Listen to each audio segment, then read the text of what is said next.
Welcome to our fourth episode of our Season 8 rewatch of America's Got Talent. I'm Cody Patterson. Along with me is the guy that has never had to walk across the room to change TV channels. Here's Cody Mims. Hello. Have you ever had a time in your life where you actually had to get up and go across the room to change the TV channels manually? We lose our remotes a lot, so yes. Okay. Well, you don't remember the days where you had the knobs and the parents, you'd actually be the remote control and you'd have to get up and do it every time a channel needed to change. Oh, we did used to have a VCR, I think, that we did that with, but yeah. Times have changed. I used to be able to do it with my phone. Yeah. There's times you can do, direct TV now. You can do all that with your phone. So times have definitely changed over the years. Well, we are in Vegas week. Are you excited to be in Vegas week? Of course. Yeah, this was an interesting episode, and we've talked about Vegas week, and when we were doing season 11, talked about how we'd like to have Vegas week and the format of Vegas week. And going back and watching it now, I kind of have some different opinions on what we've talked about before. It's been a few seasons since I'd seen a Vegas week. It's not how I remembered it. So once we get into it, I'm going to have some interesting opinions about what we saw during Vegas week. Yeah, there are a couple problems I had with it too, so we'll get to that. Okay. Well, just for those of you that are listening, we want to kind of go ahead and let you know that if you want to send us any questions or comments about any episodes that are coming up, you can reach out to us at AGTcast on Facebook and Twitter. That's at AGTcast. You can also send us an email at agtcast@gmail.com. Cody Mims is anxiously awaiting your emails to come in. If you do send us an email, we'd appreciate it if you would put the act that you're either asking a question about or making a comment on, and the performance. So if it's if it's something we've already done before, auditions, or we're talking about Vegas, if you want to talk about Vegas, or even something that's upcoming, quarterfinals, semifinals, or the finals, the champion, whoever it may be, because I haven't seen all of season 8. I don't know what happens. Go ahead and send those to us. We'd love to hear from you guys. We'll answer any questions as best we can that you have, any comments you have about the show or any acts that you've seen. Go ahead and shoot those our way. We also want to let you know we have a sponsor now. We are sponsored by Audible, and I love Audible, and we're going to talk a little bit more about Audible a little bit later on. But for right now, we're going to go ahead and get into the episode. Are you ready to talk Vegas week? Let's do it. Let's do it. So, coming into Vegas week, if you haven't listened before, we've kind of touched on this, but what happens is the acts that are sent through from auditions, they come in, they're divided up into their various categories. Magicians or singers or danger acts or whatever it may be. Before that, we have some acts that are immediately eliminated. They were sent through to auditions. The judges went back, looked at their audition, doesn't feel it's right for AGT or it's not good enough to move on, and they go ahead and eliminate them immediately. On the flip side, there are some acts that are immediately sent through to quarterfinals. They're great. They don't need to see them audition again. They're ready to see them at Radio City Music Hall in New York in the quarterfinals. Those acts that are left over, they are then divided up, as I mentioned a minute ago, into their different categories, and then they are to perform only in front of the 4 judges. There's no audience. They're in a giant room. I guess it's a theater of some sort. I think they're at the Planet Hollywood Theater, and they only perform in front of judges. So this has some interesting impacts on some of the categories, mainly comedians. I think magicians it kind of impacts. Maybe some of the danger acts it impacts. Um, but then, after they've performed, then the judges will send some home and send some on to quarterfinals. What we're going to do is we're going to kind of go through the ones that have been eliminated, the ones that went through quarterfinals, and then we're going to go through and talk about all the ones that performed and see what we thought. Ready to do that? Sure. Yeah. So right off the bat, we get 4 acts that are just eliminated. Milton Patton, who's a country singer, Olivia Rocks, who's a singer and guitarist, Yasha and Daniela, who are samba dancers, and we kind of anticipate that they were not the best of those of the 3 kid dancers. Yeah. And then I was heartbroken and completely torn apart when I just raved in our last episode about Sully Dunn. How much I loved Sully Dunn.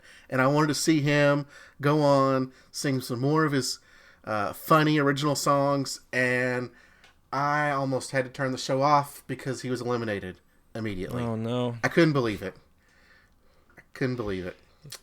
Yeah. I personally I don't really have any problems with it, but I mean, the concept in general that they couldn't review their auditions beforehand, and they have to drag them all the way out to Vegas and then just to cut them off right then, I don't like. But yeah, that must have been tragic for you to see. It was absolutely tragic. I couldn't believe it. I was ready for him to perform this episode. I wanted to hear what song he's going to come out with. I now have to go out and look to see what Sully Dunn is doing these days and see if I can find any more of his YouTube videos. Yeah, I think he's got like 2,000 subs. Nice. Really good. I'll have to go check that out. Then we get a bunch of acts that went straight on to quarterfinals. I believe they told us at the beginning of the episode that there were about 100 acts, and 30 of them would perform, and then I think another 30 are sent on to... I don't think there's 30 here. I'll have to go... I may have totally botched that number. But anyway, we have several acts that are going straight through to the quarterfinals. We have Three Penny Chorus and Orchestra. It's a chorus and orchestra. We have Aerial Ice, an ice skating aerial group, which I wasn't that impressed with. Aerosphere, an aerialist act. Alexandria the Great, an escape artist.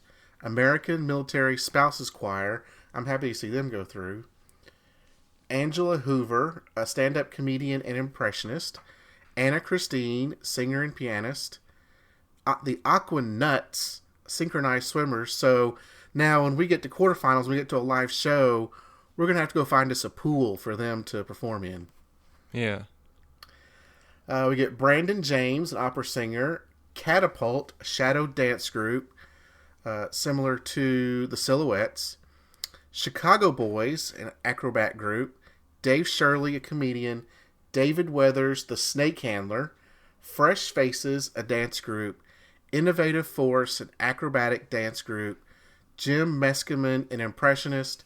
Jimmy Rose, singer and guitarist. Kelsey and Bailey, a dog act. Kenichi Abina, a dancer. Kevin Downey Jr., a stand-up comedian. Mitzi Dancing School, a Chinese folk dance group.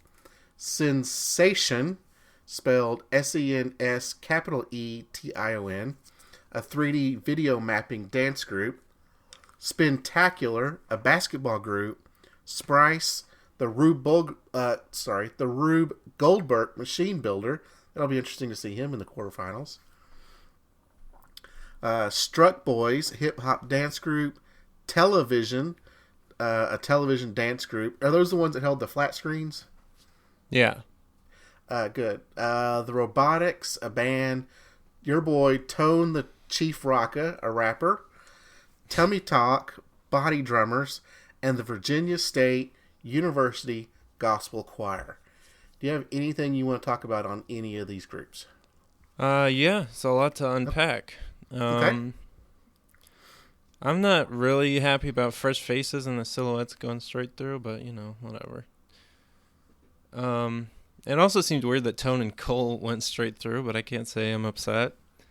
Um, Kenichi and the singer that he was with go straight through, so that's good. And you actually won't get to see Kenichi and that other dancer compete at all, so my mistake. I thought it was weird that Jimmy Rose went straight through, and especially that Tummy Talk went straight through. That seemed absurd. And I wasn't really expecting that frantic comedian to be put straight through. Struck Boys seemed like a very odd choice. So yeah, that's pretty much all I got.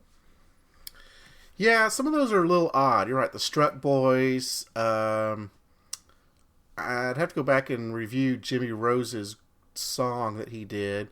Cole Keeps the Lights On. Cole Keeps the Lights On. That's right. And we just talked about that one, too. I don't know why I don't remember that. Aerial Ice. I'm surprised they went through. Look back through here. Dave Weathers. I'm surprised he went straight through.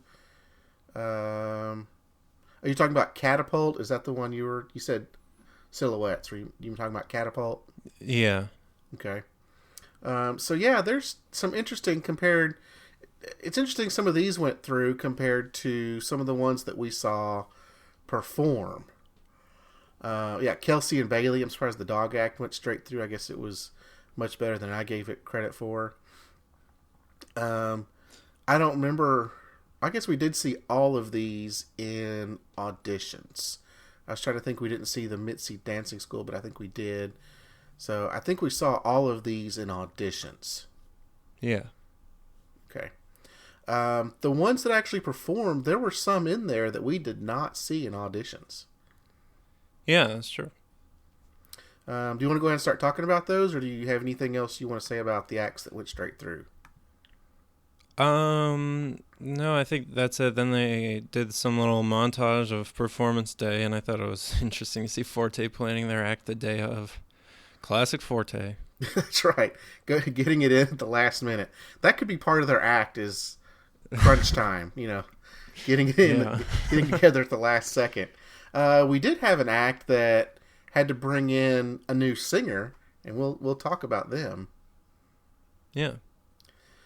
So they're performing at the Planet Hollywood. Did you notice how nice some of the hotel rooms are that the acts are staying in? No, I'm sure it's lovely. Do you think that AGT pays for them to come out there, and for their accommodations, or do the acts have to pay their own way? I think they probably pay for them to come out there. Okay. All these acts probably wouldn't be able to go if they didn't. Yeah, I think they put them in a Trump hotel now. In New York City or in Vegas? I don't remember. I think it's still in Vegas, but I'm not totally sure. Okay. Yeah, you're right. Some of the bigger acts probably couldn't afford to get out there, or even maybe some of the smaller, maybe that come from a small town, probably couldn't afford to get out to Vegas as well. Yeah, so I guess it's something, even if you get cut, you get to actually go to Vegas, as they say, but yeah, I don't know. You spend a few days there in Vegas and then get right on the plane and go right back home? Yeah. Yeah. Well, right off the bat, we get an Orville Redenbacher product placement. Did you happen to see that? So we're popping. Yeah, that was a very sentimental product placement. Then we see the judges. Oh, I'm sorry. Go ahead. What? There was a sentimental one I guess it was a different one in the beginning. There when somebody was eating it and laying down, all worried about whether they were going to go through or not. So I don't know. I guess I just keep feeding them that Orville Redenbacher. It's what powers the show. Yep, it pays Orville Redenbacher keeps the lights on. Yeah. Well, we see the judges, quote, going through the acts and deciding who to send home, who to send to the quarterfinals, and who has to perform. Do you think that these 4 judges actually sit down together and go back through every single act and watch it again? No, probably not. You think there's some intern that has to do it and then kind of fills them in on... Well, I don't know. Maybe they just remember. I guess, having a picture helps, but what do you think they do? I'm not sure they go back through every act. And that's especially together. Well, maybe they kind of went through them before they came out to Vegas and then made notes. I don't see the four of them sitting down and going back through 100 acts and watching their audition again. Maybe they did before they came out there, and then they're just talking about it, and they kind of have them ranked 1 through 100. Yeah, they could do that to see what they come up with. So I don't know. I just thought it interesting the way they were sitting there looking like they go through all the acts. Just doesn't seem like they would do something like that. We then see some clips of a lot of acts, just a bunch of montages coming through. They then bring the acts back that they want to see perform again, and we get the hashtag Vegas Week. So they start calling in some acts that are going home immediately, and like we talked a moment ago, Yasha and Daniela, Sully, and then a couple of others. So they immediately are told that they are not going through, that they're going home right now. And then we're told that 30 acts are going to go through to Radio City Music Hall. So right off the bat, we get the danger acts. And if you want, we can just talk about who gets eliminated now, or we can wait till the end. If you have it ready to go, I guess we can do it now. Yeah, we can talk about it as we move along. So we start getting into the danger acts. They're the first group that's pulled in, and we are in night 1. This is a 2-night event. First night we have a bunch of acts, and then the second night we have some more acts, and then that they're told that they're going to go home. So we're going to kind of skip by the very end part where they're told they're going to go home or go through, and we're going to kind of just talk about who gets sent through as we get through the act. So the first act we get through is David Furman. And he tells us that he's going to juggle or be involved, maybe surrounded by 26.5 million volts of electricity. He's never done this act before. So he gets up on a unicycle. He's juggling some tasers. He's got tasers in a circle. He has to get inside the circle, juggle some tasers, and then he's done. We get the hashtag AGT Danger. When it's all over, Howard said that David doesn't have any showmanship. What'd you think of David? That is ridiculous. I thought he had a wonderful presentation, and it was awesome, Danger. I was glad just to see him survive it. Yeah, that was a lot of danger. I mean, a lot of tasers going on around there. He had to get someone from production to open up the little circle to let him get in. I could kind of see Howard's point that there really wasn't much. There was a little bit of build-up, but it doesn't feel like he's drawing them in.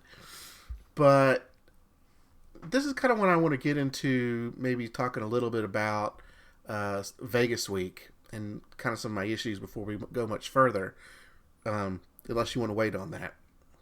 No, let's do it. Okay, so all there is there's 4 judges. And some of the acts, like David Furman, these danger acts, they feed off of audience participation. And we have the judges just sitting there, not doing much of anything. They get done, and then it's just like they ask them a question or two, might give them a small bit of feedback, and then they just say thank you, and they're all done. Now, from the television perspective of this, I know that they're supposed to perform for about 90 seconds, and they have a lot of stuff to pack in, but I'm not even getting a chance to absorb what I'm seeing. It goes by very quickly. Yeah, it's a lot for 2 nights. Yeah, they're trying to pack a lot into here. What do you kind of see issues with Vegas Week? The judges worked so hard to be stone-faced, as I noted for this act. It's really interesting reality TV. Aside from that, I don't like how they cut people instantly, and I did take issue with the question that Howard asked one of the acts later about who they would eliminate. That's too That's too reality TV for me. That seems to be, I don't know. It's crossing a personal line, I guess. But yeah, overall I like it. I don't know. Right. I had a big issue with that too, and that's later on when we get to magicians that they specifically asked or they mentioned we have to eliminate somebody. It's basically what they said, and then they flat out asked them, "Who would you eliminate?" And I just think I agree with you. I think that's kind of crossing a line and putting an act on the spot that they don't need to be on. Yeah. Okay. Well, now that we've kind of veered away from that and probably shook things up a little bit, David Furman, even though Howard said that he didn't have much showmanship, he did get put through to Vegas or to the quarterfinals. Did you agree with that? Yeah, I'm glad. I was very happy with the Danger Acts that went through. It was a very strong category this year, and a lot of them went through. I was really happy. Right. I think, and we're kind of jumping the gun a little bit on this, but all of the Danger Acts went through. Oh, really? Yeah, I have on here that every single one of them went through. And I think that's probably another thing that I have about this that I didn't remember happening. I thought that the whole point of being broken up into categories is to then pick a couple from each category and send them through. Yeah, I prefer this way though. I think Howard was kind of trying, especially to just go just on raw talent, and he likes Danger a lot, as he said. So, yeah, I like it. What do you think about it? Okay. Well, I like Vegas Week. I like it being broken up into the categories, but I want the acts in the category to be competing against each other. I don't want them broken up and then all of one category go through and then maybe like one of another category goes through. Okay. If there's 4 or 5, or I guess there was 5 Danger Acts, maybe they only send 3. And they tell them that, look, there's 5 of you. We only have room for 3 of you all to go through. Yeah, I guess. I mean, do you really want 3 of the comedians that we saw tonight going through over them, though? I don't know. The comedians were kind of weak. Danger Acts are kind of strong. Magicians are strong. Some of the singers are strong. But I think if you're going to break them up into categories, you need to have them compete against each other. If they're not competing against each other, there's no reason to break them up into categories. Okay. That's just what I think. It's like when you have playoffs, or when you have, I'm going to kind of use college football for a moment. You narrow things down. I guess in any tournament, you narrow things down, and you maybe will have to compete against another team within your area or your region or your conference, whatever it may be, and then you compete against other areas or conferences, the champions of those. So I want to see the best of the comedians compete against the best of the magicians, and the best of the singers, and the best of the Danger Acts. Yeah. All right. Yeah. Yeah. In the end, I kind of would like to see, if there's 10 acts, I want to see each kind of area be, well, maybe when we get down to that point, maybe not, but at this point, I want to see the best of each category go through. Yeah, I mean, I certainly prefer this method to how they do it now, which is breaking them up very arbitrarily, and because in there it's kind of like what you're describing. Like, they have to compete against the people that they're put with, but it's not the same people in their category. And that, I think, is just, that's not at all how it should be done. But yeah, I can see what you're saying with that. Right, because in the way they do it now, it's all jumbled up. Singers and magicians and Danger Acts, they're all kind of in one group together. Well, then, if you come out of it, then you may have 10 singers come out of that. Yeah. So, okay, I don't think it's going to happen, but I hope they kind of change it up a little bit when we get to season 9. But I don't anticipate them doing it. Okay. Well, next on our list is Brad Byers, and he lights up a blowtorch and then puts it out on his tongue. He then pulls out a large fish hook, puts it through his nose, and pulls it out his mouth. This was crazy. I thought he almost put Ryan Stock to shame. Yeah, this was kind of a Ryan Stock before Ryan Stock. He then attached a wagon by a chain to the fish hook and pulled Nick and some producer around on it. I thought that was pretty impressive. Yeah, that was awesome.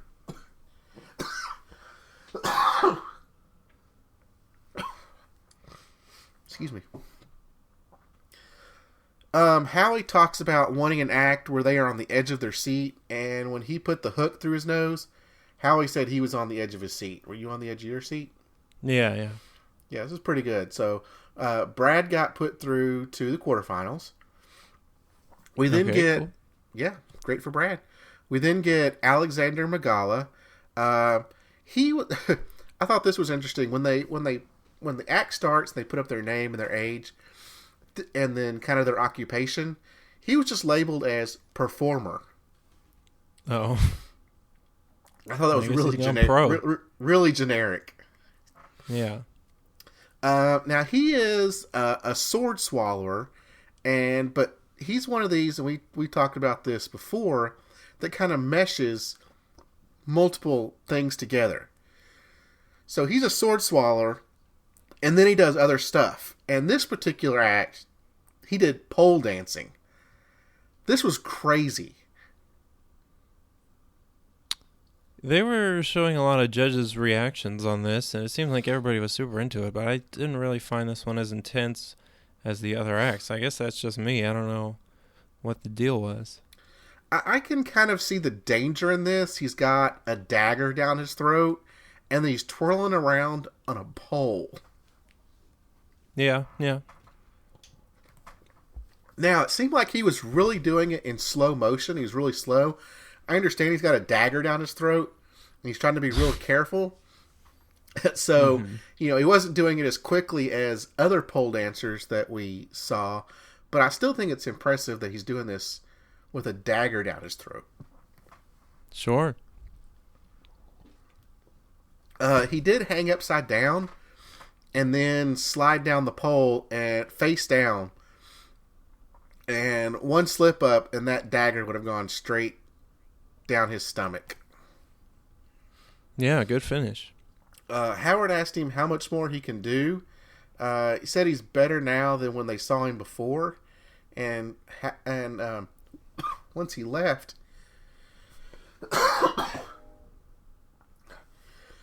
Once he left, Howie wanted to know if he's already maxed out.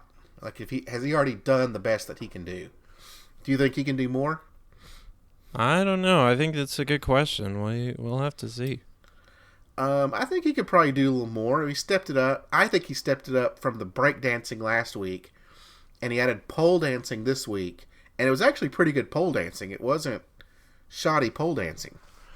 So I think he can do a little bit better when we see him in the quarterfinals. Yeah, you're right. He did step it up.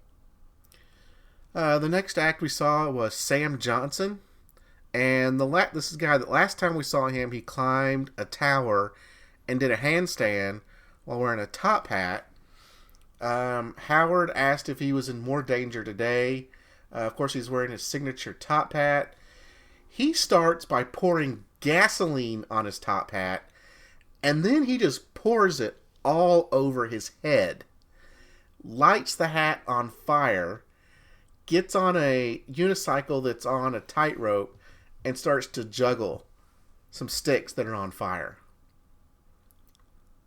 Yeah, this was a pretty amazing act. And it was all stuff that judges haven't seen a glimpse of from him before, so I thought it was very cool. Right. This was stepped up from last time, because last time we were outside, he was about 80 feet in the air doing a handstand. He was inside with gasoline all over him, which I don't think I've ever seen at least on AGT, anyone pour gasoline all over themselves, and there's the tendency that he could totally set himself on fire. Yeah, and according to him, his next one will make you forget these last two. Right. Once he finished and he went off the stage, Howie wanted to know how many danger acts can they send through, and Howard said 1 million. And to me, they can send as many danger acts through as they want to. Okay. Yeah. Well, and we'll see him again in the quarterfinals, so hopefully he can kind of step it up in the quarterfinals. Yeah, I'm looking forward to it. The final danger act that we saw is Wrong Niu, and we've talked about Wrong before, and I had said that she did a similar act to an act that I've seen before called Red Panda, but I didn't think she was Red Panda. Well, we find out this week that she actually is the act Red Panda. So that's very cool. Yeah, it's very cool. So I didn't even know that, I've kind of seen her act before. Did not know she was an AGT contestant.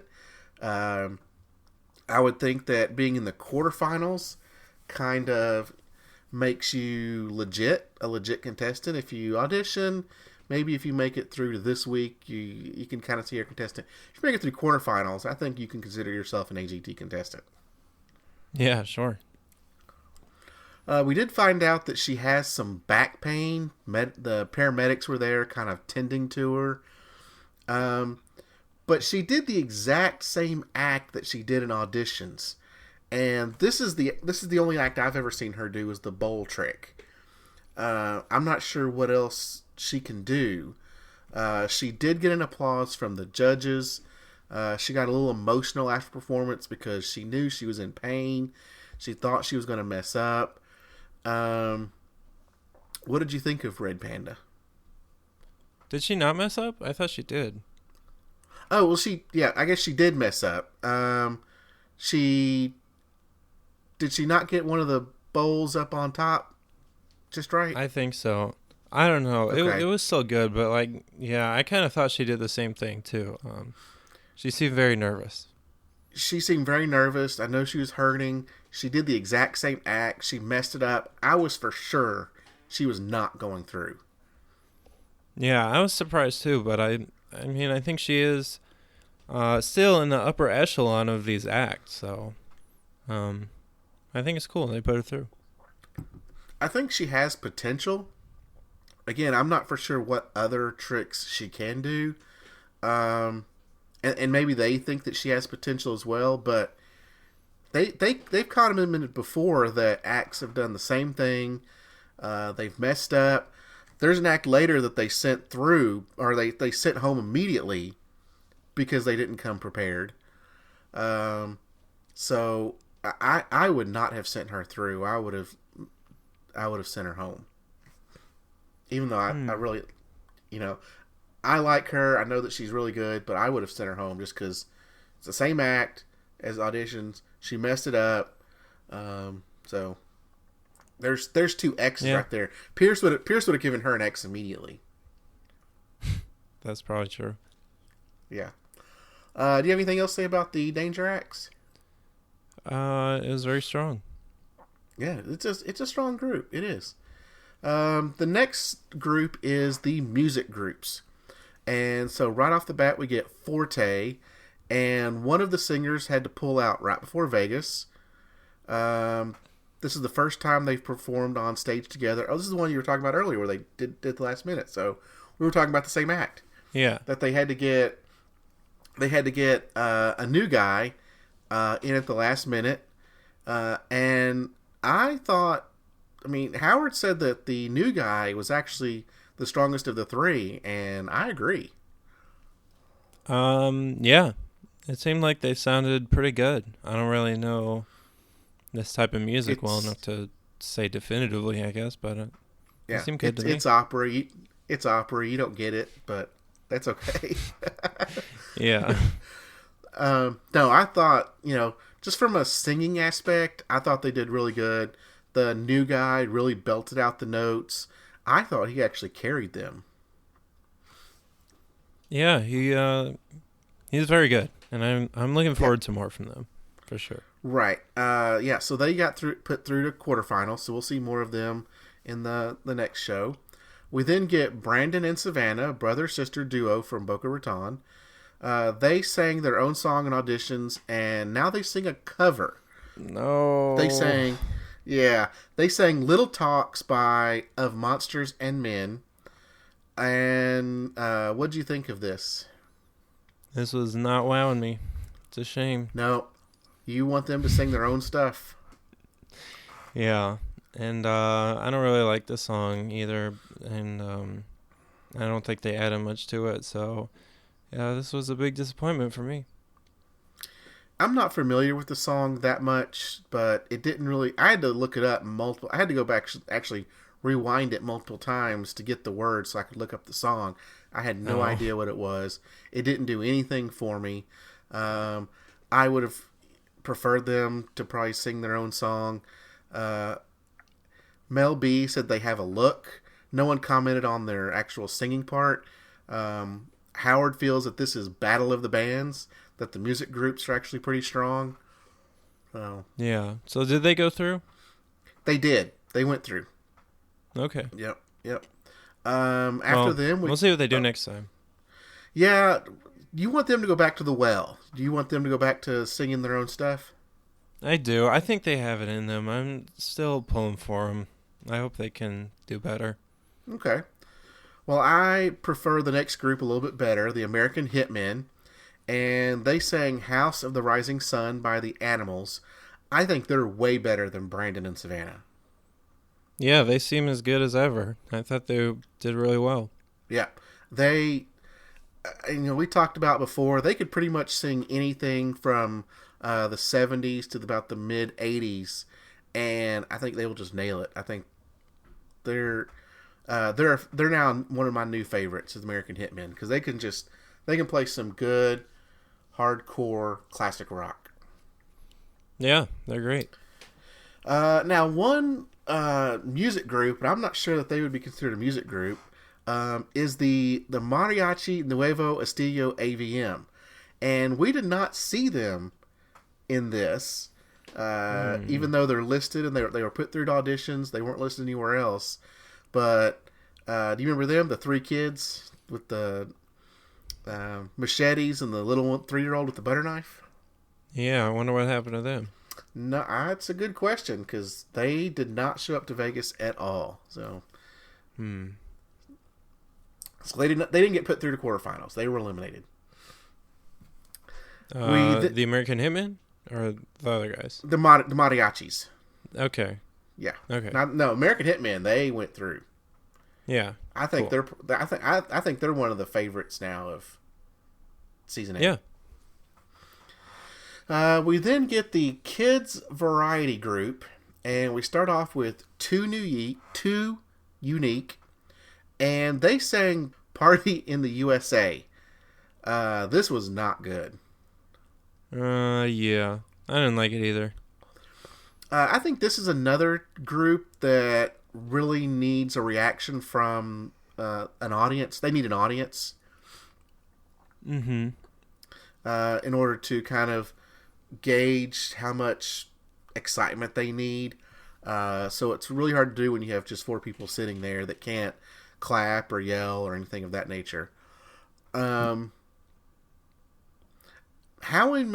and Mel B said they liked the DJ more than the singer, and that the DJ needs to be up front.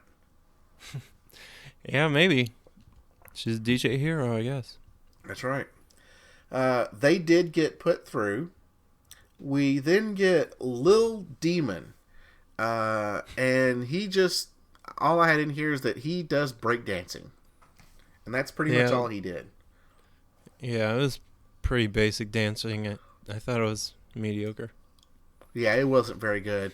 And I'm glad they did not put him through, because it just wasn't very good. Yeah. We then get Melody Caballero. And this is one of the first acts that we did not see their auditions, or her auditions. She's a contortionist, kind of similar to what Sophie Dawsey did in season 11. And it looks like she kind of had some flubs. Howie asked her if she had any problems. What'd you think of Melody?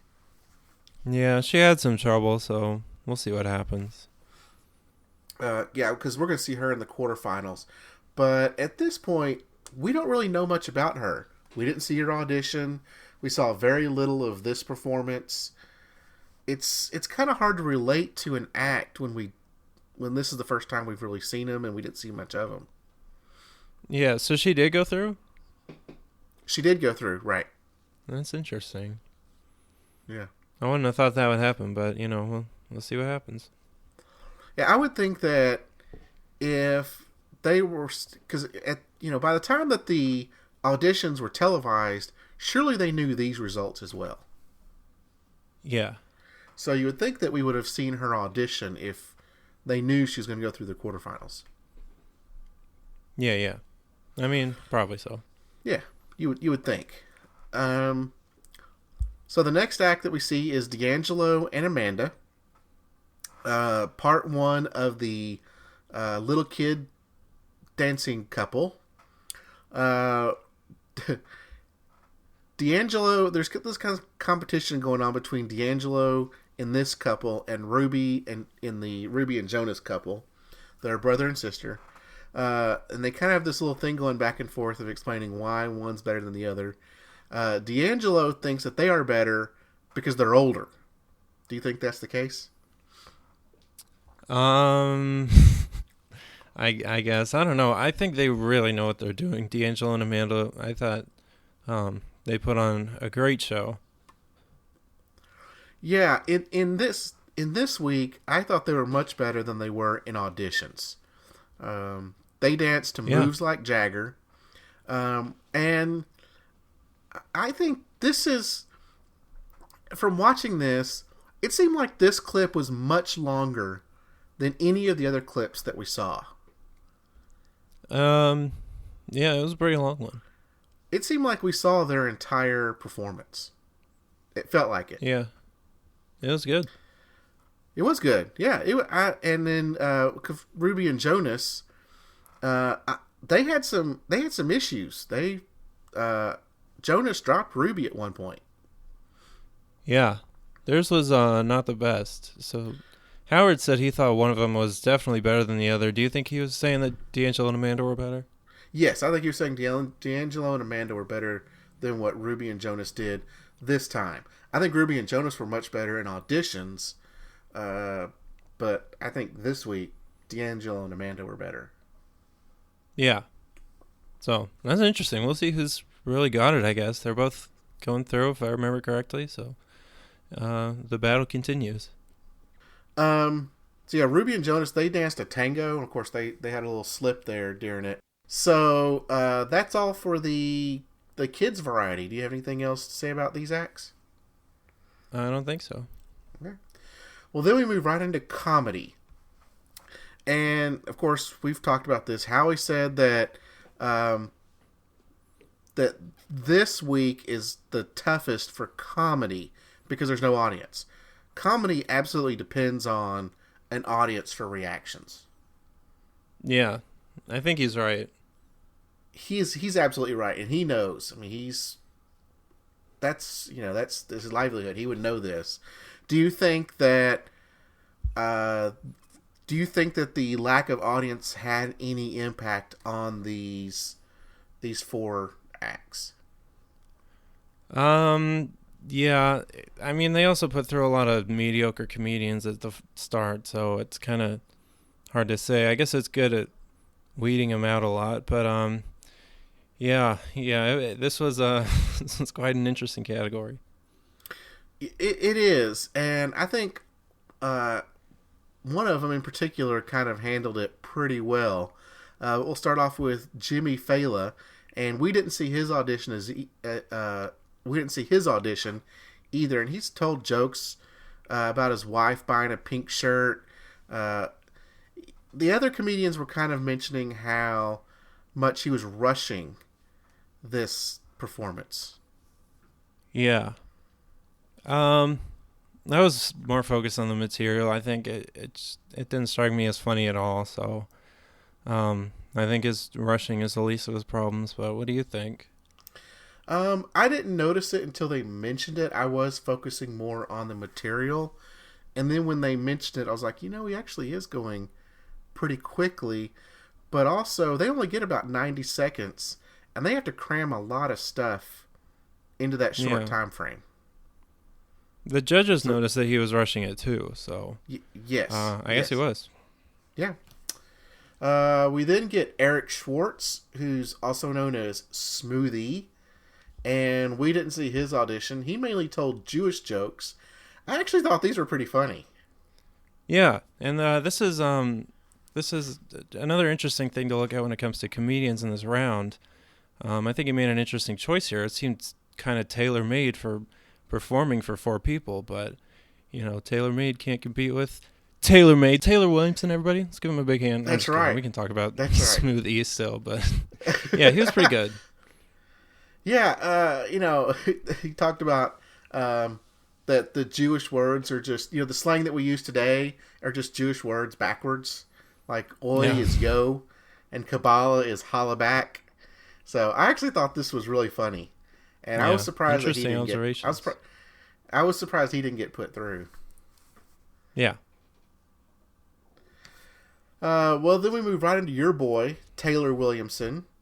The other comedians were pretty worried about Taylor. Do you think they had a right to be worried? Oh, yeah. Taylor dominated this round in a way that the judges were just helpless against. It was, man, he left a brutal crater where he stood. This was absolute genius. The comedy was that he had no act. He kept just talking about, there's no audience here and it's just the judges, and he didn't know. But the way that he did it was just absolute genius. Yeah, I don't think he planned any of that either. You don't think so? No, I think he just gets out there. He's so naturally funny. Like, he was nervous about it, but it ended up going very well. You're probably right. His wit is like off the charts. Yeah. I actually thought he had something planned, but he didn't tell one scripted joke. It was all just on the fly, making fun of the situation, which was just great. I heard a couple of scripted jokes in there, but yeah, that would be very interesting if he planned it like that. I mean, how devious is that? That is. He had a couple jokes in there, like about letting his kids be with people of all colors of the rainbow. I mean, the scripted jokes were not the highlight here. We only heard like 2, I think. So, okay. Yeah, I don't know. It was he breezed right through it. So, not even a whole lot to talk about, really. I can't wait to see what he does the next round. Oh yeah. It's almost, you almost just can't even imagine what he's going to come up with in the next round. It's gonna be good. I'll tell you that. It better be good. It better be real good. So of course he got sent through. The next act that we got was John Wing, and he just told some stories about how he was a drug addict, and his childhood, his dad's childhood. I didn't really get any of the jokes. They just seemed really out there. They almost didn't even feel like jokes, but he got put through. Yeah. It was almost like this guy was thinking, I have to go after that. I have to go after Taylor. Yeah. You got anything else about the comedians? Taylor made it especially difficult, I guess. He is tailor-made. Yeah. Yes. We then get the dance act, and we start off with Archbishop Malloy's step team. We didn't see their auditions. This was a really large group of boys doing step. And I just got the thought that the more people there are that up there doing dancing, the harder it is to kind of stay in step and stay on rhythm. What did you think of them? I thought they were kind of whatever. The judges said they did the same thing they did last time, so yeah, I don't know. I wasn't blown away. I wasn't blown away either, so I'm not real upset that they did not get sent through. Yeah. We then get Hype, and they dance to Bohemian Rhapsody. I thought this was great. Howard said that it wasn't anywhere near as good as the auditions, and of course, Howie thinks they were. The judges are, at this point, the judges are like, "Oh, they weren't very good." "Oh, yeah, they were." Yeah, I don't really know how to feel about it myself. It was a really interesting song choice, so I don't know. I might have to watch it a few times to really be sure, but yeah, I'm glad you liked it. Did they go through? They did. Yep, they went through. Okay, cool. We then get Art Spark, and I didn't remember seeing their audition. It didn't look good at all. They showed a clip from their audition, and Howie said that it was one step away from a Justin Bieber dance. So I guess I'm not sure why these guys didn't get cut if the judges were so mixed.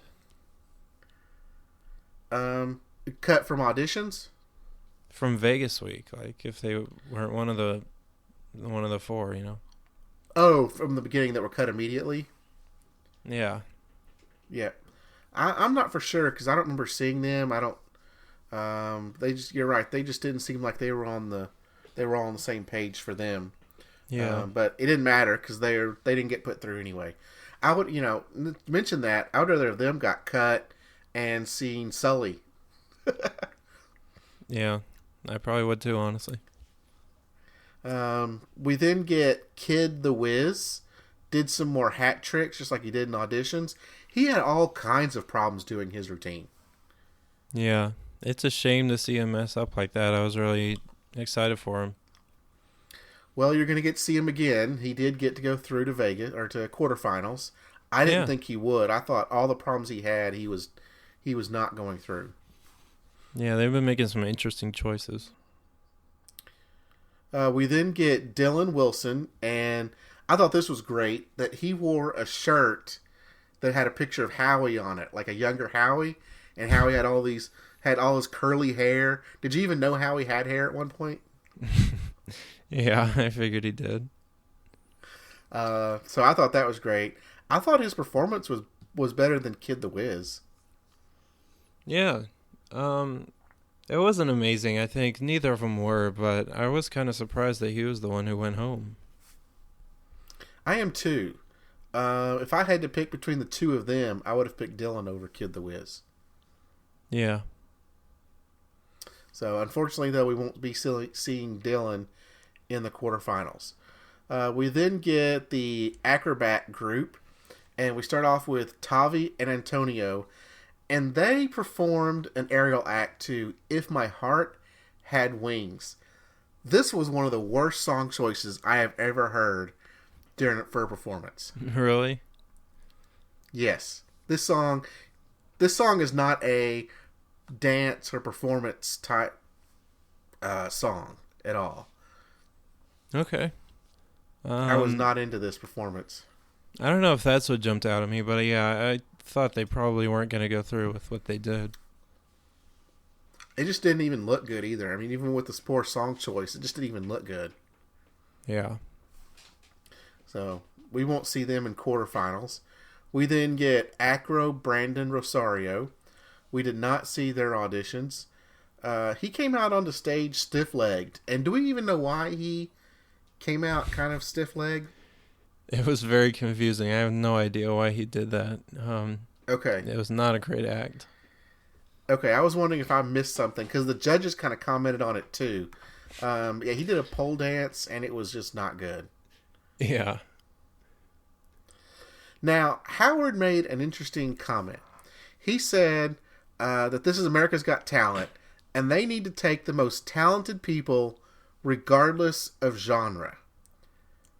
When we've heard him say before that he doesn't like certain genres. Like mariachi and stuff? Yeah, like mariachi and what was one of the other ones? There was two of them that he mentioned. Yeah. I don't know. Well, okay.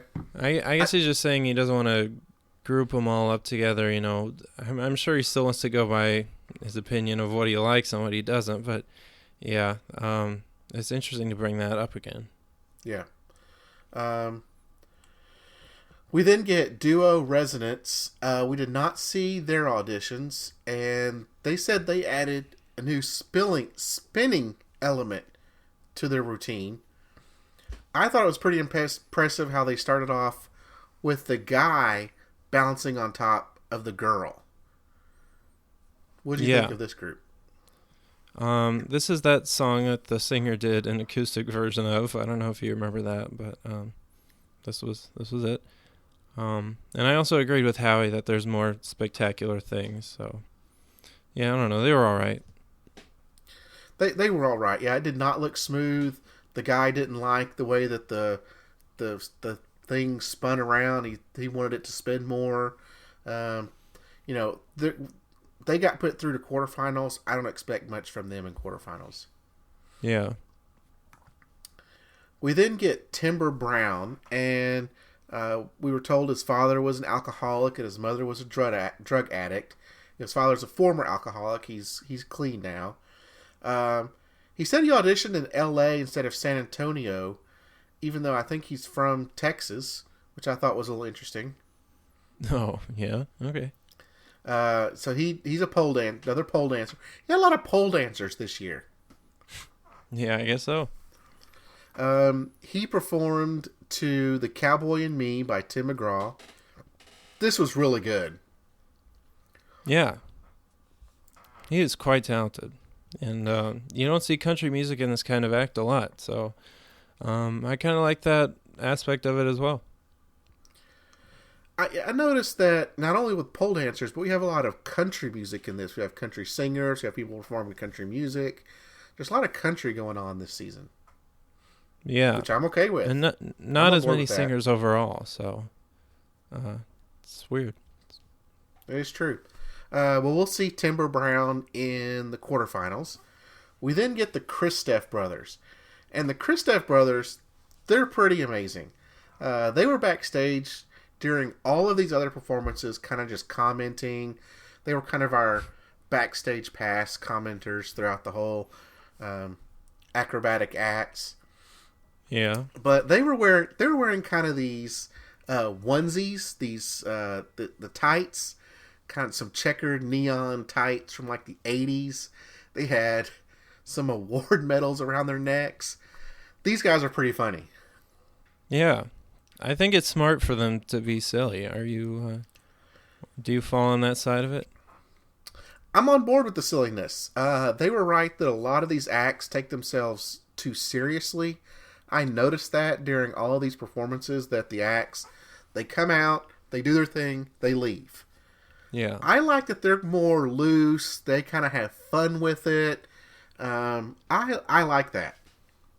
Yeah, and that thing that they did where one guy was walking and the other guy was like upside down on top of him walking in the air, like that's a move that is going to be remembered. So I think they know what they're doing, and they've got incredible strength, and they're very talented.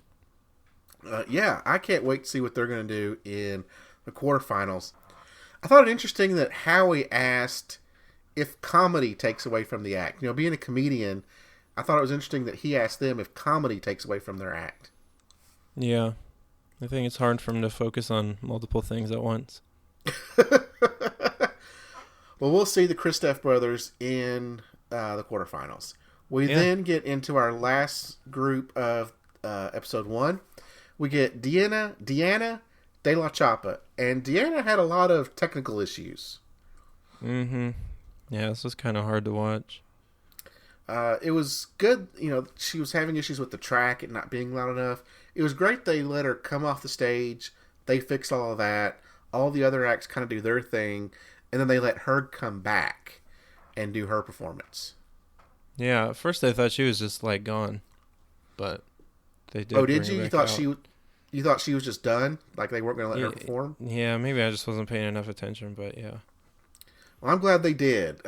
With it being technical issues, I'm glad that they let her do it. You know, if it was, you know, her things with nerves or whatnot, then they may not. But since it was a technical thing, they really should let her try again. Yeah, do you think it was really a technical thing? Because I'm not sure I'm convinced that something went horribly wrong with her track. I'm not sure. She was just saying it wasn't loud enough. I did seem to hear one of the producers say there's something wrong with this particular track. Okay. So I'm not sure if they have like multiple versions of that track and that this one maybe was just potted down too low. I'm not sure. Yeah.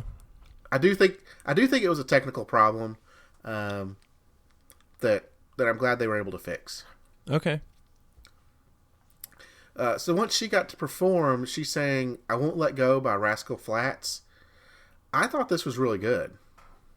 Yeah, she wasn't bad. She hit those notes very well. I think of the female singers, I think she's one of the strongest. Yeah, okay. I can see that. Oh, you disagree? I don't know. They didn't really stand out to me a whole lot this episode. Skylar Hicks was my favorite going into this, who was after... Whoops. Yeah. So, I don't know. I wasn't too thrilled by female singers this time. I think my favorite in the competition now is the one that went through beforehand. So, I believe we'll be seeing her in the first quarterfinals. Okay. Well, speaking of Skylar Hicks, she sings her own songs. Howie asked her at the end how she felt, and she thought it went okay. Well, apparently they didn't think it went okay enough, and they told her she can go home. Yeah. I didn't think she was as good as the first time, but this was an original again? This was an original, yeah. I thought it was an original. I tried to look it up, and I couldn't find what she was singing anywhere. So I'm assuming it's an original. Okay. If anyone knows any different, send us a note. We'll look into it. We then get Selena Mackenzie Gordon, and we did not see her audition. She sang "Broken Wing" by Martina McBride, the second Martina McBride song we've heard tonight. She really belted out that last note. I thought the whole audition as well was okay until the end, which I think got a little bit better. What did you think of Selena? Yeah, it wasn't bad. I think that's kind of all I have to say on it, really. I think the female singers, to me, is really weighted towards one end. I don't think it's strong across the board. It's weighted toward what? I think it's weighted all towards one end. I think Deanna, well, at least in here, I'd have to go back and look at the ones that were automatically sent through. I'd have to look at them. But as far as these four, I think Deanna is much better than the rest of the group. Yeah. Yeah, okay.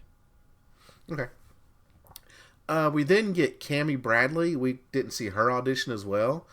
She sang and played the piano, and she sang "Summertime," which is a George Gershwin song from Porgy and Bess. Did you know about "Summertime"? I have no idea what that is. You have no idea. It's just a song from the musical Porgy and Bess. Okay. So, I tried to find like an original version of it. I say original. A non-pop type version, actual like Broadway musical version, and all I could find was just instrumental versions. I couldn't find one with words. So, this wasn't bad. I liked the piano in it. That's pretty much the only thing I think that made her stand out in this category. That didn't really do a whole lot for me. So, yeah. Yeah, I thought it was pretty good. I couldn't compare it to what the actual song sounds like, but I thought her version was pretty good. I really liked the piano. I thought that added something to it. Well, that's all there is for episode 1. You got anything else to say about night 1 of Vegas Week? I think that's all I got. All right. Hey, did I tell you I got some new books from Audible the other day? What'd you get? Well, I went out and did their free trial, and you get a 30-day free trial with Audible, and I was able to get 2 free books. So I got a Rogue One, and I also got it's really good. It's one of the top-rated books. It's really, really good. I also got the entire Wizard of Oz collection, 91 hours of Wizard of Oz. God. Wow. Yeah.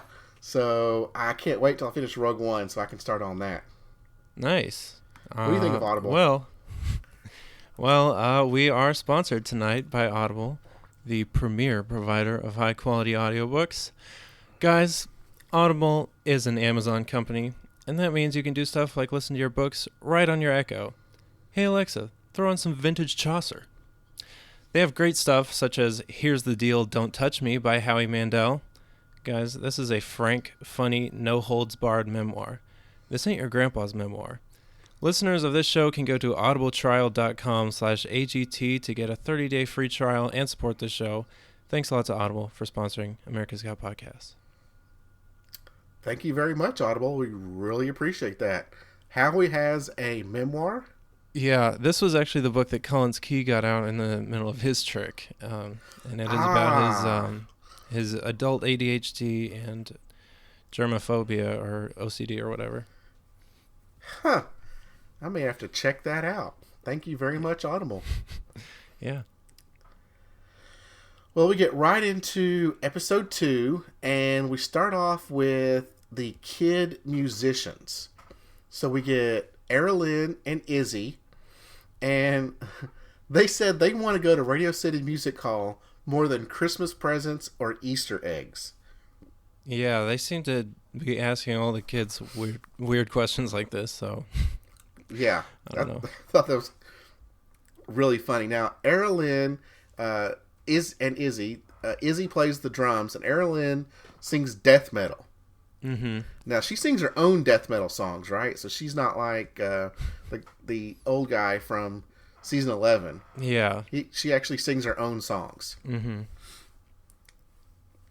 Now, in this performance, she started off kind of soft and just in a normal voice, and then broke out into her death metal. Yeah. What'd you think of this? If you like him, you like him. I don't see a future for them on this show, but they're cool.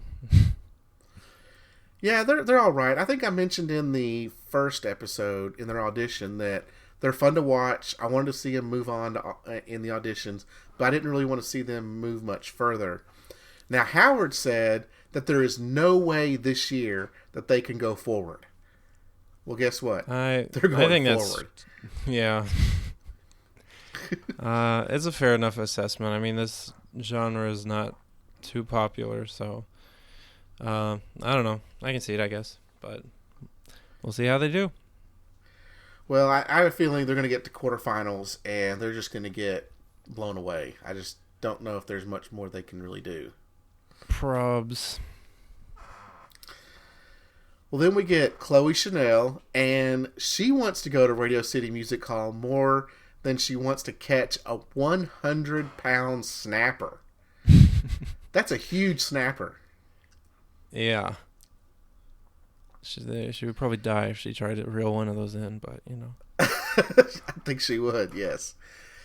She sang Turn on the Radio by Reba McEntire, and when she was all finished, Howie asked her if she knew what she was singing, and it's about breakups and how well the singer is doing now, and that they're now a musician, and it's kind of similar to Toby Keith's How Do You Like Me Now type song. She said she completely understood, and then her dad said that boys are the devil. Yeah.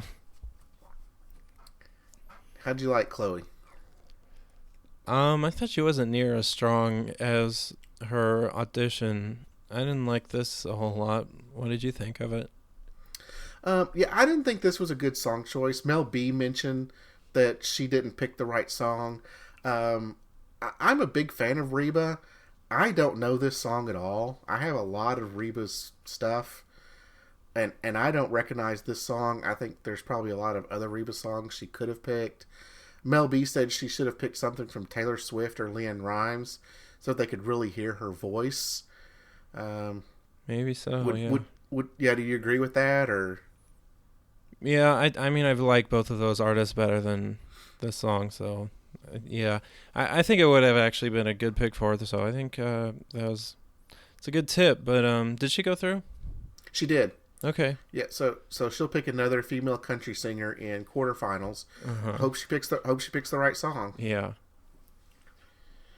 We then get Genesis Nava, an 11-year-old, and she likes singing more than she likes One Direction. There's Okay. a lot of things out there that I like more than I like One Direction. Yeah. I actually thought she was really good. Did you like her? Did she sang "Good Girl" by Carrie Underwood? I thought it was pretty good. I think the kids singers are actually pretty strong this year. Yeah, that's true. I think the kids singers are probably stronger than the female singers. Yeah, probably Could so. could Chloe and maybe the next one, Sienna, could they have been put in with the female singers, or should they have? I don't know, because Skylar was with them, too. I guess she's, like, right on the line of when they're considered just female singers or kid singers, right? So Yeah, you think maybe like there's a cutoff like 16 or some round in there that yeah, they then bump I them guess up to so. the adult group. Yeah. Okay. Yeah, I thought she did. I thought Genesis did pretty well. We didn't see her audition. They mentioned that her dad performed with her at auditions, but she didn't. But he didn't perform with her this time. Yeah. Do you think that kind of helps or hurts her? She seemed pretty nervous without him, so I think she might have to get used to it. But I don't know. She was a good solo artist. She is. She did seem a little nervous, but unfortunately, we won't be seeing her again. Yeah. So whatever she tries out with next, she needs to decide if she's going to sing with her dad or not, I suppose so. or go see more One Direction concerts. We then see Sienna Pelikai, I hope I'm pronouncing that right, from Hawaii. We did not see her audition as well, and she sang "I'd Rather Go Blind" by Etta James, and I thought this was really good. Yeah, she's quite talented for sure. I'm surprised we didn't see her at auditions. Yeah. There's maybe she was in a crowded city or something, but yeah, she's good. That's true. If she's from Hawaii, that's a long way to go to like L.A. to try out. And then when they finished this, Howard said that Sienna just made that whole group tougher. Yeah, that's fair, I think. Mm-hmm. Yep. So from that group, we got 3 out of the 4 musicians. We then get the Magic group, and we get a little thing from Ariane Black, who I don't remember seeing from auditions. I don't think we saw her. And she also commented that similar to comedians, magicians also depend on crowd response, on audience response.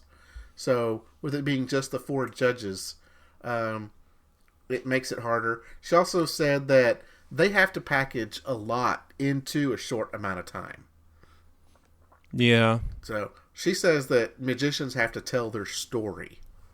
So, do you agree with that? I don't know. I think we saw some magicians handle this better than others. So, I don't know. A lot of them were just very good, I think. No, I think magicians as a whole is kind of weak this year. Yeah, me too. Sadly. Yeah, real sadly. I like seeing magicians, especially after season 11 where we saw a lot of good magicians. Yeah. Well, we get right into RJ Cantu, and we did not see his audition. And the one thing that really caught me, or that I caught from this, was it was really dark. Like, you couldn't really see what was going on. Yeah, it was not good presentation. I'm not sure what was up with that. Right. And Howard also mentioned it's the same trick you've seen a million times. It was just like a typical hover trick. Yeah. It was not good. It was just really, yeah, it was not good. We then get Nathan Fan. Nathan kind of incorporated, or let me phrase that. Nathan tried to incorporate comedy in with his magic trick. Did you get this at all? No, this was very confusing. Yeah. Talking about Samuel Jackson coming to help him out, and then Samuel Jackson didn't like working with him in Pulp Fiction, and then all of a sudden his next celebrity guest is Howie. Uh-huh. Yeah. The magic itself is pretty good. I don't know if he used a little comedy and story as kind of a distraction to the magic. Yeah, I don't know. Okay. So, Is this the guy that did 2 tricks in the audition? No, he's the one that kind of had in the audition. He may have. Like, Okay. you think they gave him a second chance? Well, there's that one that did something weird at first, and then they had him do the card trick. I don't know. This might have been him. Yeah. But we won't see any more of him in quarterfinals. Yeah. We then get Collins Key, who I think handled this situation perfectly. Yeah. He did some small magic, like you mentioned earlier, with our wonderful audible promo. He brought in Howie's memoir book and had him pick out a page, and then I think he had Mel B sit on like an envelope, and then he made the page from the book. He magically tore the page out of the book and made it appear in the envelope. The judges wondered if doing small magic was the right choice. I think it was the perfect choice. Yeah, of course it was. I mean, I think they said that because he did close up in his audition as well. So, I don't know. But, yeah, it's definitely the right thing to do in Vegas Week. He was the best out of all of them. I think I understand how he did this trick, but with this selection of magicians that we have this year, I'll kind of take what I can get. I'm hoping he will kind of do a little bit bigger magic trick in the next round. Season 11, we saw several. Stephen Brundage and John Dornbos they kind of did small magic for the entire in each performance. Do you know if he'll kind of do something a little bit bigger in the next round? I don't know. Okay, I guess we'll wait and see. Mm-hmm. We then get Ariane Black. We didn't see her auditions. This is an all-female act. So it's her, and then I think she has 2 or 3 assistants that are all female. She says that she's been picked on, bullied, and had props destroyed because this is primarily a male-dominated profession. It's sad that people have resorted to, bullying and tearing up her stuff just because she's a female in this profession. Yeah, that's terrible. Yeah. But I can see the objections to this act. It was kind of weird. Heidi said she could pretty much see exactly what was happening. So it's a shame what happened with this one. Yeah, the act itself was not very good. It wasn't smooth. She had a lot of problems. I thought Heidi said she was confused by what was going on. Yeah. Like the girl was trying. The trick was the girl was supposed to pass through Ariane's body, but she got stuck. Yeah. I guess she was just going to the side of her. I don't know. Yeah, I think that's kind of the trick, is that Ariane is supposed, the magician is supposed to kind of contortion themselves so that the person can kind of slide in next to them. Yeah, maybe there's more to it than we saw. I don't know. I'd be interested. Yeah, I'd be interested to hear what Penn and Teller think of this. Do you think Penn and Teller will get a chance to watch this?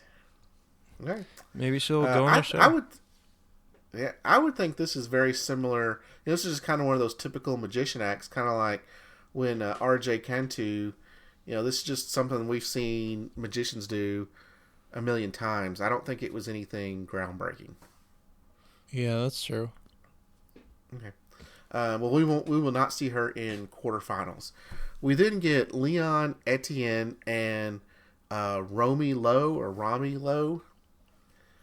Yeah. During this, Howard said that magic is turning out to be the toughest category. Only if it's all bad, because I don't think magic's tough at all. Yeah, I gotta agree. Yep. And then this is where we talked about earlier, where Howard called them out and asked them who they should send home. And I think both of us completely disagree with the way he handled this. Yeah. I'm not sure why he did that. Rami said that they should send Ariane home because she had so many problems with her act. I don't think... even though that Howard called them out, I'm the type of person, when someone asks me a question, I answer the question. There's a lot of people out there that are really good about, when they're asked a question, dodging it away to something else, or, doing whatever. That's what I think she should have done, was kind of answer it, but not answer it. Yeah. I mean, it's just not a good position to be in. Like, we shouldn't even be having to have this conversation, because this is just, I don't know. It feels like it doesn't really fit in with the show, but I don't know. Just one this weird is like thing. This is like something you would see on The Apprentice or one of those type shows. But we will see Leon. Oh yeah, we will see Leon and Rami in the next round. Yeah. We then get into the variety act. You have anything else to say about magicians? No, that's all. Okay.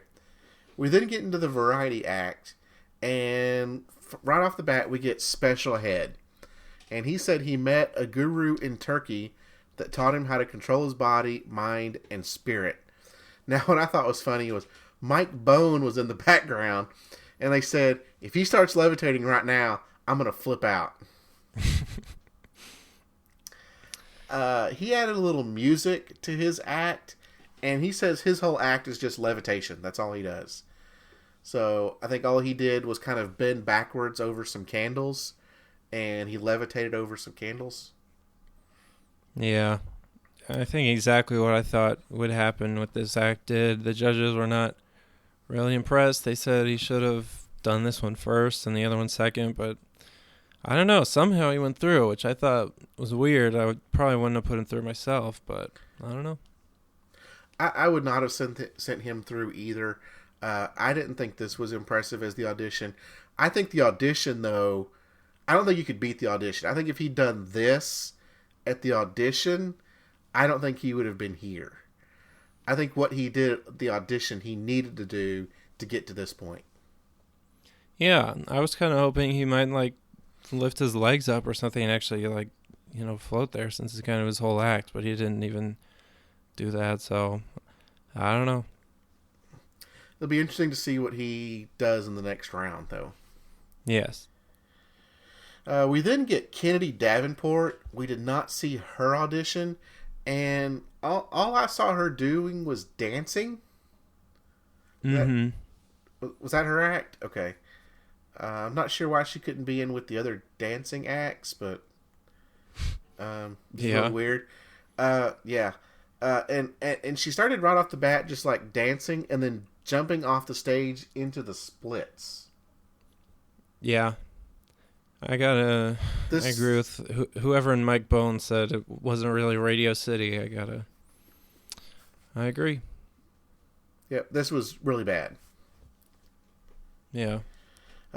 So we will not see her at Radio City Music Hall. We then get Megan Pifus. And I had a lot of hopes for Megan. I really enjoyed her audition. I thought she was funny. Yeah. It's sad. Because this one was pretty bad. It is sad. It was. She's a ventriloquist. She said that her parents are pressuring her to go to pursue law school. I would say by now she's probably graduated from law school. She did a ventriloquist act to the song ABC 123 by the Jackson 5. And you're right. It was not good. It was a really weird rendition of the song. Was it Mel B that asked, did she not know if it was her that was supposed to be singing or the puppet that was supposed to be singing? She seemed really nervous. Yeah. I agree with all those criticisms. I think they knew what they were looking at. Yeah. So we won't see Megan in quarterfinals. We then get Mike Bone. And they said they might be small tonight, but they are going super size. Yeah. We find out that they did bring out a new song, but they stuck with the same dance moves. Yeah. The choreography And was they even not pointed. good. No, it was not good. I think one of them even commented that it looked like one of them forgot the moves. Yeah, that was the biggest issue. So once they left, and they were bickering back and forth about who was actually at fault, who messed up, Howard, and I think I may have seen this done before, Howard brought them back. Howard contacted Nick and had Nick go get him, bring him back on stage, and immediately just said, "We're sending you home right now. You were not prepared. You were not taking this seriously. You just need to go home." So they just eliminated them right at this point. Yeah, I think this is the only time this happened this round. I think that's actually kind of low. I feel like usually there's at least a few, but I don't know. There's a lot of drama. It was Mel's first instant termination. She seemed very worried about it. Yeah, she said, "I can't believe we're doing this." And I thought she was saying, "We can't believe we're bringing them back to talk to them." But it was, I can't believe we're actually sending them home right now." Yeah. Do you think it was justified? Yeah, I do. I see what they're saying. Like, um, they're not $1 million. I didn't think it was bad enough to send them home immediately. There's probably other acts that we've seen in these two nights that, well, like you said, you're surprised that this is the only one that it happened to. There could have easily been a couple of others that they've done that they could have done this to. Sure. Well, out of that group, we only get Special Head. That's the only one that gets sent through. Yeah, maybe they just needed to pick one. I don't know. You think there has to be at least one that goes through from that group? I guess so. What group even is this? Why is Special Ed not a Magicians? It's called Variety. Okay. Well, yeah, I don't know. Pretty Okay. weak category though, unfortunately. It's a very weak category, yeah. We then get the male singers, and we get Dave Finley, and I didn't catch the song that he sang. I don't think they kept it on very long. Did you happen to catch the song that he sang? No, I don't know what it was. Okay. And he got sent through. I didn't think whatever it was. I thought it was okay, but he got sent through. We then get Marty Brown, and he sang "When You Say Nothing at All" by Keith Whitley, and that's what I kind of noticed. We have a lot of country singers this season. Yeah. The judges know better than I do. They said he was good, so yeah, I trust them. It's not my kind of music, so I don't know. Okay, I thought it was okay. We then get Paul Thomas Mitchell, and this is the guy that sounds like John Mayer. Yeah, they weren't too hot on him. I didn't love it myself. Well, that's a good thing because you won't see him. You won't see him the rest of the show. Yeah. He did not get to go to quarterfinals. We then see Jonathan Allen, who sang "The First Time I Ever Saw Your Face." I didn't really like this one either. Well, we'll see him again in quarterfinals. We then get Travis Pratt, and this was the guy that proposed to his girlfriend during auditions. Remember that? Yeah. And he sang "Ave Maria," which I don't think was the right song choice here. Yeah, I didn't like this one either.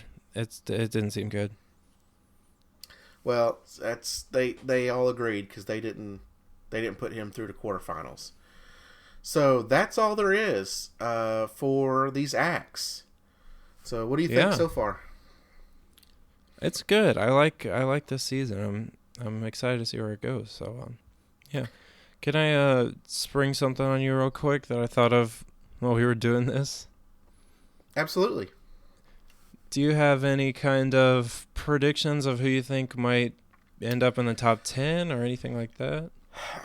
Yeah, we can. I didn't have anything prepared, but we can kind of look at it and see. Look at it at this point. Let's kind of look here. If we look at the top 10, Um, I'm looking right now at the groups that went straight through to quarterfinals. Okay. I'm thinking Kenichi might be in the Okay. top 10. I think wow. I'm sorry. I don't think Tone's going to get to the top 10. I'm sorry to say. Okay. It turns out they I think actually did a top 12 this season, so I don't know if that makes a difference. But who'd you say? Collins Key? no, I said I don't think Tone is going to get to Oh, the okay. sorry. Yeah. That's probably not a I, bad prediction. I think he's probably going to get eliminated next week. Yeah. No, I think Collins Key is probably that's a good thing. Collins Key will probably get through. Taylor will probably be in the top. Did you say 12? Yeah. Okay. Are you writing these down at all?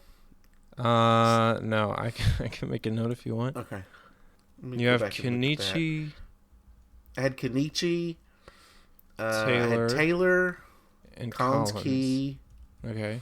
Yep. I think Sam Johnson will probably be in the top 12. Okay. So that's 4. I think Forte will probably be in the top. I think the Hitman will be in the top 12. Okay. So that's 6. Yeah. Okay.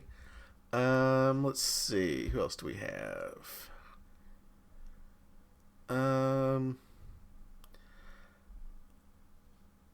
Where'd they go? I think the American Military Spouses Choir. I think they'll be in the top 12. Okay.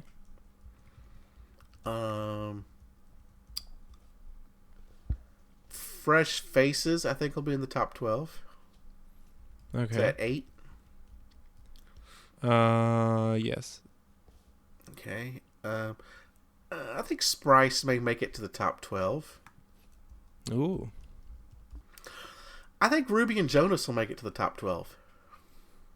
Okay. Yeah. I don't think I don't think D'Angelo and Amanda will.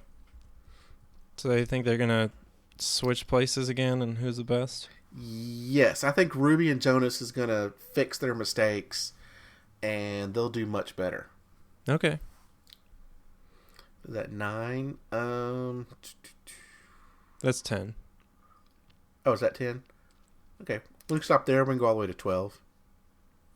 That's probably good. So I Okay. guess we'll revisit that when we get there. Okay. Kind of keep track of that from week to week. Yeah. See how many of them get eliminated next week. Yeah. Well, speaking of next week, the acts that we're going to see in the first show for quarterfinals is Brandon James, Erilyn and Izzy, Special Head, Fresh Faces, Anna Christine, Kevin Downey Jr., American Hitman, Hype, Television, Alexandria the Great, the Kristoff Brothers, and Collins Key. That seems like a pretty good crowd. Yeah. Should be interesting. A lot of variety there. Well, that wraps up our Vegas Week show. Do you have anything else to say about Vegas Week? I don't think so. Okay. Well, just a reminder to those that are still listening, you can reach out to us on Twitter and Facebook at AGTcast. You can also email us, agtcast@gmail.com. Let us know if you have any questions about an act, you have any comments about an act. If an email or Twitter or Facebook, put in there what the act you're talking about and what round it is that you're talking about. We'll go ahead and send us an email if you know what happens in later rounds, or if you want to talk about stuff that we've already talked about. That's perfectly fine too. We'd love to hear from you guys. You can also go out and leave us a review on iTunes. We'd love for you to leave us a 5-star review and some comments. We'd really appreciate that. Other than that, that's all we have for Vegas. So our next show will be, we're going to start doing one show per show now. So we're going to talk about each episode of quarterfinals. We probably won't combine much from going on now, because at this point we usually get into some pretty heavy talking about what we've seen. That's true. Yeah, if you listen to our season 11 podcasts, each episode would go really long. We'll probably do the performances and the results together. That's typically how we did season 11, and they would go pretty long. So we'll kind of keep each week as a segmented episode from now on. Yeah, nice. Well, if you don't have anything else for Vegas week, we'll go ahead and sign out, and we will see everyone in our next show for quarterfinals. Have a good night. All right, see you later.